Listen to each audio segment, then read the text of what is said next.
Hello everyone, welcome back to my YouTube channel. ඉතින් අද අපි හදන්න යන්නේ යුනිකෝර්න් තීම් එකට කේක් එකක්. මේ යුනිකෝර්න් තීම් එක කියන්නේ ගොඩාක් ලස්සන ඩිසයින්ස් ගොඩකට හදාන්න පුළුවන් තීම් එකක්.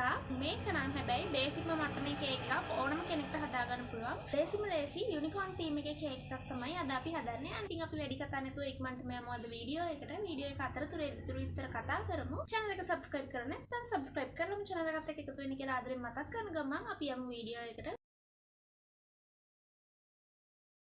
අද අපි මේ කේක් එක හදාන්නේ චොක්ලට් කේක් ග්‍රෑම් 500කින්. ඉතින් මේ කේක් එක මම කලින් දවසේ බේක් කරලා ෆ්‍රීස් කරලා තමයි මේ අරගෙන තියෙන්නේ. ෆ්‍රීස් කරනකොට මේ වගේ ක්ලින් රැප් වලින් කේක් එක කවර් කරගන්න පුළුවන් නම් හොඳයි. එහෙම නැත්නම් ඔයාලා ලන්ච් ෂීට් එකකින් shopping bag එකකින් හරි කේක් එක හොඳට කවර් කරලා තමයි ෆ්‍රීස් කරන්න ඕන. එතකොට කේක් එකේ මොයිස්ට් එකට කිසිම හානියක් වෙන්නේ නැහැ. කේක් එක කූල් බැස්සට පස්සේ හොඳ සොෆ්ට් එකට කේක් එක තියෙනවා. දැන් මම කේක් එක සෑන්ඩ්විච් කරන ගමන් තමයි ඉන්නේ. කේක් එක සෑන්ඩ්විච් කරන්න මම මෙතන පාවිච්චි කරන්නේ 1:3 අනුපාතයට හදාගත්ත ඇමරිකන් බටර් ක්‍රීම් එක. සෑන්ඩ්විච් කරලා ඉවරුණාට පස්සේ මම කේක් එක ක්‍රම් කෝට් කරගන්නවා. ක්‍රම් කෝට් එකට සාමාන්‍යයෙන් සමහර අය 1:1 අනුපාතයට හරි 1:2 අනුපාතයට හරි සොෆ්ට් විදිහට හදාගත්ත බටර් අයිසින් එකක් පාවිච්චි කරනවා. ඒ ක්‍රමෙත් වැරදි නැහැ. හැබැයි ඉතින් මම පෞද්ගලිකව ඒ විදිහට කරන්නේ නැහැ. මගේ වීඩියෝස් මුලින් ඉඳන් බලනවා නම් ඔයාලා ගැන දන්නවා ඇති. මම සාමාන්‍යයෙන් කරන්නේ 1:3 අනුපාතයට හදාගත්ත බටර් අයිසින් එකටම ෆ්‍රෙෂ් මිල්ක් චුට්ටක් එකතු කරලා බටර් ක්‍රීම් එක පොඩ්ඩක් දියාරුවට හදාගන්න එක. ඉතින් මම හිතනවා මේක ඔයාලටත් ලේසි වෙයි කියලා ක්‍රම් කෝට් එකටයි අයිසින් එකටයි වෙන වෙනම අයිසින් හදා ගන්නවට වඩා ක්‍රම් කෝට් කරපු කේක් එකේ අයිසින් එක සෙට් වෙනකන් සාමාන්‍යයෙන් අපි පැය භාගයක් විතර ෆ්‍රිජ් එකේ තියන්න ඕන. එතකන් අපි කේක් එකට අවශ්‍ය ටොපර්ස් ටික හදාගමු. ඉතින් මේ කේක් එකට ගොඩක් ටොපර්ස් අවශ්‍ය නැහැ. ඒකයි මම ක්‍රම් කෝට් එක සෙට් වෙනකන් කාලය අතරතුරේ මේක හදන්නේ. ඔයාලට ටොපර්ස් ගොඩක් තියෙන කේක් එකක් නම් අනිවාර්යයෙන්ම කේක් එක හදන්න කලින් දවසේ රෑ ටොපර්ස් ටික හදලා තියාගන්න. අපි දැන් මේ හදන්නේ අපේ යුනිකෝර්න්ගේ කන් දෙක. මෙතෙන්දී ඉස්සෙල්ලාම අපි අපිට අවශ්‍ය හැඩේ කොලයක ඇඳගෙන ඒක කපාගෙන ඒක උදව් කරගෙන ඒකේ හැඩයට ෆොන්ඩන්ට් එක කපා ගන්න එක තමයි කරන්නේ. මෙතෙන්දී ඔයාට චූටි පිහියක් තියෙනවා නම් ගොඩක් පහසුයි. මගේ පොඩි පිහිය කොහෙද කියලා හොයාගන්න නෑ ළමයි මේ දවසේ. ඒ හින්දා මම තිබුණු පිහියෙන් ටක් ගාලා කපලා ගත්තා. ඒ වුණාට මේ වැඩේ ලේසියෙන්ම කරගන්න පුළුවන්. ඔයාට අතට පහසු පොඩි පිහියක් තියෙනවා. යුනිකෝර්න්ගේ කන හදනකොට එකම ෂේප් එකෙන් අපිට සයිස් දෙකකින් ෆොන්ඩන්ට් කෑලි ඕන වෙනවා. කන් දෙකට ඒ වගේ ෆොන්ඩන්ට් කෑලි 4ක් ඕන වෙනවා. වීඩියෝ එක දිගටම බලාගෙන ඉන්න අපි කොහොමද මේක හරියටම හදාගන්නේ කියලා. දැන් අපි යුනිකෝර්න්ගේ අඟ කොටස හදාගන්නයි හදන්නේ. ඉතින් මේ ෆොන්ඩන්ට් කොටස අපි හොඳට නීට් කරගන්න ඕනේ ඒක හදන්න කලින්. ඉතින් මේ ෆොන්ඩන්ට් කොටස ඊළඟ ටොප් එක හදන්න කලින් අපි හොඳට ආයෙමත් නීට් කරගන්න ඕන. මොකද මේක අයිසින් සුගර් ඩස්ට් කරලා අපි තුනී කරපු ෆොන්ඩන්ට් කොටසක් නිසා. එහෙම නැත්නම් ටොප් එක ක්‍රැක් වෙන්න බලනවා. දැන් අපි මේ ෆොන්ඩන්ට් කොටස මේ විදිහට රෝල් කරගන්න ඕන. මැද මහතට දෙපැත්ත හීනියටත් හිටින විදිහට තමයි රෝල් කරගන්න ඕන. දැන් අපි මේක හරි මැදින් දෙකට නමලා මෙහෙම අඹර ගන්න ඕන. by the way ළමයි ඔයාලට හිතෙන්නේ නැද්ද මගේ මේ අතේ තියෙන නිල් පාට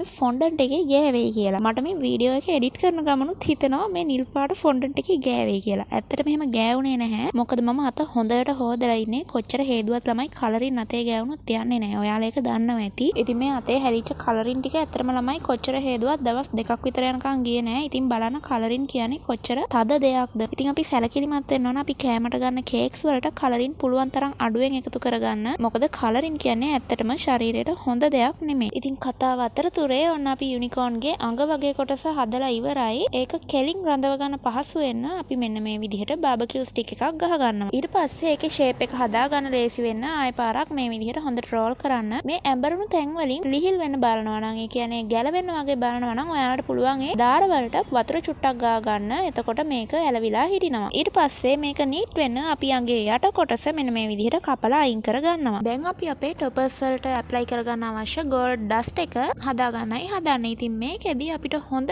ගෝල්ඩ් ඩස්ට් එකක් අවශ්‍ය වෙනවා. කලර් එක ලස්සන එකක් තෝරලා ගන්න. සමහර ගෝල්ඩ් කලර්ස් තියෙනවා. හරිම කැතයි ළමයි. ඒ හින්දා චුට්ටක් බලලා ලස්සන දිලිසෙන ඩස්ට් එකක් ගන්න. ගෝල්ඩ් ඩස්ට් එක දිය කරගන්න අපිට අවර්ණ ඇල්කොහොල් එකක් හෝ අවර්ණ එසන්ස් එකක් පාවිච්චි කරන්න පුළුවන්. වොඩ්කා වගේ ඇල්කොහොල් එකක් හෝ රෝස් එසන්ස්, ආමන්ඩ් එසන්ස් වගේ එසන්ස් එකක් පාවිච්චි කරන්න පුළුවන්. ඉතින් මෙතෙන්දී ඔයා එඩිබල් ගෝල්ඩ් ඩස්ට් එකක් පාවිච්චි කරොත් ඒක ඇත්තටම කෑවට කමක් නැහැ. කෑමට සුදුසු විදිහට තමයි එඩිබල් ගෝල්ඩ් ඩස්ට් හදලා තියෙන්නේ. හැබැයි අපි මෙතෙන්දී ගෝල්ඩ් ඩස්ට් එක දිය දිය කරන්න පාවිච්චි කරන්නේ ඇල්කොහොල් එකක් හෝ එසන්ස් එකක්. ඉතින් මේ එසන්ස් එක අපි වතුර එහෙම එකතු කරන්නේ නැතුව සාන්ද්‍ර විදිහට තමයි පාවිච්චි කරන්නේ. එතකොට මේක ටේස්ට් එක හරිම සැර හරි අමුතු රසක් තමයි එන්නේ. එතකොට අපිට මේ ගෝල්ඩ් කලර් එක තියෙන කොටස් කැමට ගන්න ටිකක් අමාරුයි. ඒක ඇත්තටම රසය ටිකක් සැර රසක් තමයි එන්නේ. දැන් අපේ ක්‍රම් කෝට් එක සෙට් වෙලා තියෙන්නේ. දැන් අපි කේක් එකට ෆයිනල් අයිසින් ලේයර් එක ඇප්ලයි කරලා නීට් කරගන්න තමයි හදන්නේ. ඉතින් සාමාන්‍යයෙන් මම කේක් එකක් අයිසින් කරනකොට කේක් එකට අයිසින් එක ඇප්ලයි කරගන්න පයිපින් බෑග්ස් පාවිච්චි කරන්නේ නැහැ. පැලට් නයිෆ් එකෙන් තමයි කේක් එකට අයිසින් එක ඇප්ලයි කරගන්නේ. හැබැයි මේ වගේ ඩිසයින් එකකදී අපිට පැලට් නයිෆ් එකෙන් විතරක් ඒ වැඩේ කරන්න බෑ. අනිවාර්යයෙන්ම අපිට පයිපින් බෑග්ස් පාවිච්චි කරන්න වෙනවා. මොකද මේ කේක් එකේ ඩිසයින් එකට අනුව අපිට කලර්ස් 3ක් කේක් එකට එකතු කරගන්න වෙනවා. මේකෙදී කලර්ස් එකිනෙක මික්ස් වෙන්නේ නැතුව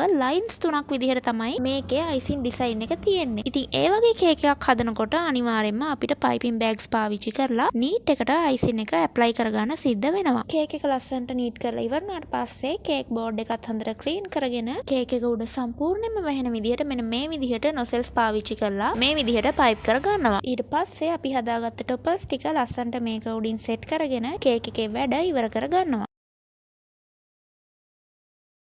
හෙලෝ වීඩියෝ එක එඩිට් කරලා ඉවරුනේ මේ. දැන් වීඩියෝ එක අතරතුරේදී කියන්න බැරුව ගියොත් ඔයාලා අනිවාර්යෙන් කමෙන්ට් කරලා අහන ප්‍රශ්න කීපයකට උත්තර දෙන්න තමයි හදන්නේ. ඇත්තටම වීඩියෝ එකේ ඩියුරේෂන් එක මට මදි මේ ටික ඔක්කොම වොයිස් කරගන්න තරම්. ඒ හින්දා මං හිතුවා වෙනම වීඩියෝ එක අතරේ කියන්න බැරුව ගියොත් අනිවාර්යෙන්ම කමෙන්ට් කරලා අහන ප්‍රශ්න ටිකකට උත්තර දෙන්න. පළවෙනි දේ තමයි ඔයාලා අනිවාර්යෙන්ම මගෙන් අහනවා කේක් එකේ බර කොච්චරද කියලා. අද මම හදපු කේක් එක චොක්ලට් කේක් ග්‍රෑම් 500ක ප්‍රමාණයක් තමයි හැදුවේ. ඊට ඔයාලා අහනවා මේ කේක් එක අයිසින් කරන්න මම අයිසින් කොච්චරක් පාවිච්චි කරාද කියලා. ග්‍රෑම් 500 කේක් එකක් අයිසින් කරගන්න අපිට සාමාන්‍යයෙන් බටර් ග්‍රෑම් 100ක් සහ අයිසින් ෂුගර් ග්‍රෑම් 300ක් පාවිච්චි කරලා හදන බටර් අයිසින් එකක් ප්‍රමාණවත්. ඊළඟට ඔයාලා අනිවාර්යයෙන්ම මගෙන් අහනවා කේක් ට්‍රේ සයිස් එක. අද කේක් එක හදන්න මම පාවිච්චි කරේ අඟල් 5ක් පළල රවුන්ඩ් කේක් තැටි දෙකක් 250 ට්‍රේස් දෙකකට දාලා අඟල් 5 රවුන්ඩ් කේක් තැටි දෙකක තමයි කේක් එක බේක් කරගත්තේ. ඊළඟට අහන ප්‍රශ්නයක් තමයි මේ කේක් බෝඩ් සයිස් එක. කේක් එක අඟල් 5ට තමයි මම හදාගත්තේ. අඟල් 5ට කේක් එක හදාගත්තාම ඔයාලට කේක් බෝඩ් එකේ තව මොනවා හරි ටෙක්ස්ට් එකක් එහෙම දාන්න තියනවා නම් ඒ කියන්නේ හැපි බර්ත්ඩේ කියලා එහෙම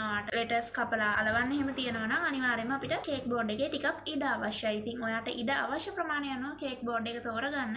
මම අද කේක් එකට පාවිච්චි කරලා තියෙන්නේ අඟල් 8 ප්‍රමාණයේ කේක් බෝඩ් එකක්. ඊළඟට ඔයාලා මගෙන් අහන ප්‍රශ්නයක් තමයි කලර්ස් ගැන. කේක් එකට පාවිච්චි කරපු කලර්ස් ගැනත් මට අද වීඩියෝ එක අතරතුරේදී කියන්න බැරුව ගියා. ඉතින් කේක් එකේ යටම තියෙන පාට හදාගන්න මම පාවිච්චි කරලා තියෙන්නේ රොසාකෝ එකේ බානි පර්පල් කියන කලර් එක. මැද තියෙන රෝස පාට හුරු කලර් එක හදාගන්න මම පාවිච්චි කරේ රසාකෝ බ්‍රෑන්ඩ් එකේ පිලර් බොක්ස් රෙඩ් කියන කලර් එකකින් ටූත් පික් එකකින් චුට්ටක් අරගෙන අයිසින් එකට එකතු කරගත්තා. සුදු පාට හදාගන්න මම ඉස්සෙල්ලම දම් පාට කලරින් චුට්ටක් ටූත් පික් එකකින් චුට්ටක් එකතු කරලා බටර් අයිසින් එකේ තියෙන කහ පාට ගතිය ගිහිල්ලා නියුට්‍රල් කලර් එකක් එන්න දම් පාට චුට්ටක් එකතු කරගත්තා. ඊට පස්සේ ලස්සන සුදු පාටක් ගන්න අවශ්‍ය නිසා රසාකෝ බ්‍රෑන්ඩ් එකේම වයිට් කලර් එක පාවිච්චි කරා. නිල් පාට හදාගන්න මම පාවිච්චි කරේ රසාකෝ එකේ ස්කයි බ්ලූ එක. ටොපර්ස් ටික කේක් එකට සෙට් කරන කොටසත් මගේ අතින් වීඩියෝ වෙලා නැහැ. බය වෙන දෙයක් නැහැ. ටොපර්ස් ටික හොඳට වේරුණාට පස්සේ අතින් අරගෙන කේක් එකට සාමාන්‍ය විදිහට සෙට් කරගන්න පුළුවන්. ඒ වගේම තව කොටසක් වීඩියෝ වෙලා නැහැ. ටොපර්ස් හදනකොට ඉස්සෙල්ලාම අපි හදුවා යුනිකෝර්න් ගේ කන් දෙක. ඒක හදනකොට ගෝල්ඩ් ඩස්ට් එක ඇප්ලයි කරගත්ත ඉස්සරහ කොටසයි සුදු පාට තියාගත්ත පිටිපස්සේ කොටසයි දෙක එකට අලව ගන්න ඕන වතුර පාවිච්චි කරලා. වතුර හෝ එඩිබල් ග්ලූ එකක් ඔයාලට පාවිච්චි කරන්න පුළුවන්. ඒ දෙක අලව ගන්න කලින් ඒ දෙක මැදින් ටූත් පික් එකක් තියලා අලව ගන්න. එතකොට අපිට කේක් එකට කන් දෙක සෙට් කරගන්න හරිම ලේසි. ඉතින් ඔය ටික තමයි කියන්න තියෙන්නේ. හිතනවා අද වීඩියෝ එකත් ඔයාලට ප්‍රයෝජනවත් ඇති කියලා. channel එක subscribe කරලා නැත්නම් subscribe කරන්න. වීඩියෝ එක හොඳයි නම් අනිවාර්යෙන්ම like එකක් දාන්න. එහෙනම් අද වීඩියෝ එක මෙච්චරයි. හිතනවා වීඩියෝ එක ප්‍රයෝජනවත් වෙන්න ඇති කියලා. ලබන සතියේ තවත් වීඩියෝ එකකින් හම්බ වෙනකම් පරිස්සමින් ඉන්න. bye.